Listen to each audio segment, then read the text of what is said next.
Hello guys, we are back with our next lecture. In this lecture, let us go through the concept of choosing your platform.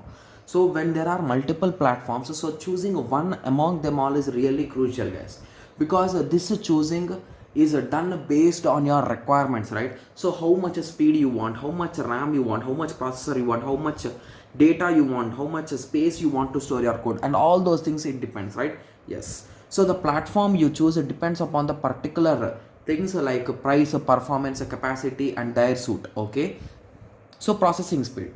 Okay. So if you take some processors, sorry, if you take some IoT kits, will be having much faster when compared to others, right? So basically, as the cost increases, the fastness will also increase. The fastness is nothing but the performance which I am talking, guys. Okay. Similarly, RAM. So if you increase the RAM capacity, automatically the application which you are running will also boost up, right? Yes. So that is directly proportional. Similarly, networking. So basically, all the boards will not support the networking, guys.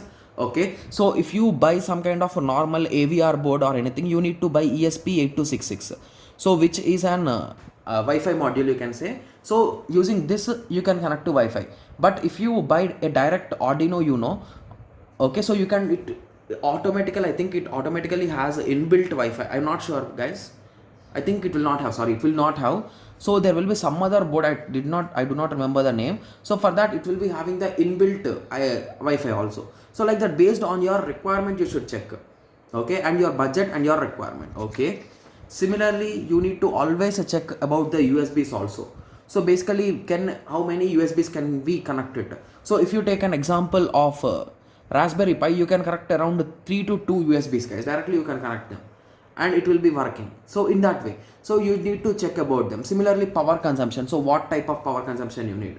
Direct supply or what type of supply? How many watts you need? 12 watts or anything higher? Or like that you should check, and all those things should consider. Okay. Similarly, interfacing with sensors. So this is one of the most important thing, guys, because each and every board might have some different architecture or the models, right? So that is the reason why you should always have an idea about how you are going to implement your circuit on that particular board. Okay.